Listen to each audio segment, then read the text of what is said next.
husband told her that she should be happy that her husband died or she wouldn't have the life she has now, so he got thrown out. I am traveling for work. Kate is stuck at home, working, at 7 months pregnant on modified bed rest. Generally during the week I drop over once or twice to bring her family some dinner. Tim cooks extra portions once a week to share, cheer her up, read her oldest a couple of bedtime stories so that mom can go to bed early and get some sleep. Bert works an office job. Stressful, I'm sure, but during her pregnancy he's been working longer and longer hours. Salaried, not overtime. She's been sad and a bit lonely. Yes, I've suggested counseling. With that for background, this evening she and I were texting. It was about 6-ish, and she got a craving for a taco place near my house and, importantly, near Bert's office. She says she asked him to grab her some on his way home. He says he's not stopping. He's got work at home and she should just DoorDash something close. This makes her extremely sad. She says irrationally sad, but you be the judge, because he used to surprise her with her favorite tacos and now he can't be bothered.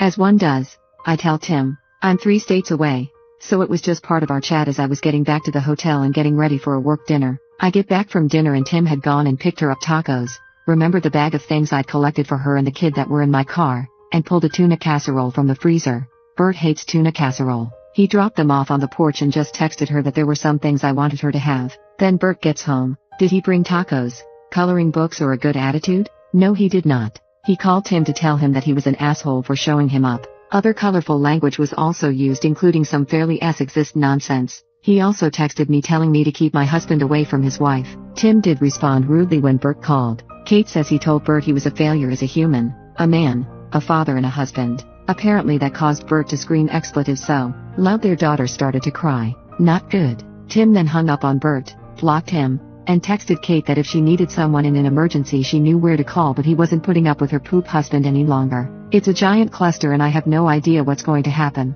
My husband feels bad things escalated so much, particularly since their daughter was crying. He feels like an asshole at the moment. Obviously Bert thinks he's an asshole. I think he's a sweet man. What do you guys think? Update. Bert did email Tim this morning to apologize. Bert said he had forgotten I was out of town and he didn't realize that Tim was dropping off the meal train food. It was a weird email for many reasons, but Tim responded politely if noncommittal. Tim hasn't changed his view of Bert in part because of what happened between Bert and Kate this afternoon. Bert also texted me to apologize, but I didn't get his message until after I landed and by then everything else had happened. I've elected not to respond. Bert went home around noon after staying at a hotel last night. Kate's sister had taken their daughter to the park so Bert and Kate could talk it out. Short version is that Bert has been avoiding Kate because she's not happy during this pregnancy. I mentioned in a comment that Kate had been married previously and shortly after her first husband died she had complications in a pregnancy that forced her on bed rest. Unfortunately, her son didn't make it. Her current pregnancy is bringing up a lot of painful memories and she's scared she won't be able to make it to full term. So, yes, she's not as cheery as she was when she was pregnant with their daughter. It's a difficult time. Bert is frustrated and angry that she's not happy, so he's been staying late and ignoring her until she stops doing that. I know that sounds horrid, but I think they could have worked through those feelings. But as he was explaining how he felt, he said she should be glad her son wasn't there because otherwise she wouldn't have this life at all. Yeah, that still knocks the wind out of me. It's so cruel. She did talk to him about that statement, but the explanation doesn't get better. In any event, for her that was just the end. She told him she was done, they can work out joint custody. But the marriage was over. She called her sister and she and her husband encouraged Bert to leave. Currently, Kate's not angry or sad or panicked. She's just done. Personally, I'm surprised since they've weathered some fairly crappy things including infidelity by him, but I guess that was the line. In any event, her D&D friends are over there for Saturday games night and they are eating waffles. She thought it was important for the internet to know that waffles are appropriate separation food. In terms of her well-being, which many kind souls were worried about, they have a prenup. The house is hers.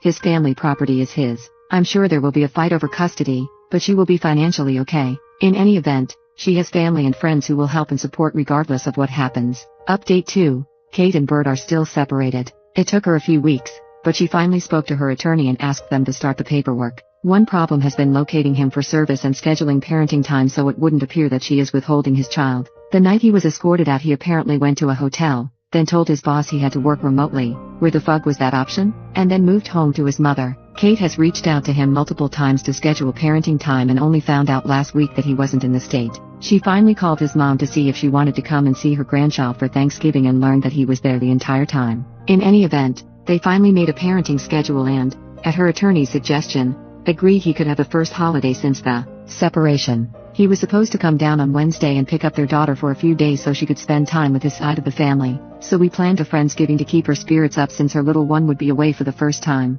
Fun. Not fun, but it's what families do. Anyway, he didn't show. Thursday morning. Still no Bert. Kate was worried since he was supposed to drive down, so she called his mom again. Bert was fine, but didn't feel up to dealing with this. Yup. Heard it myself with my own 2 ears. Kiddo was thankfully still asleep, so she did have the joy of watching her mom have a complete and utterly meltdown. Kate didn't have the greatest childhood herself, and knowing her pa's husband was completely indifferent to his daughter was just too much. She was sobbing so hard she couldn't breathe and then started to have contractions. Then her sister and I started panicking.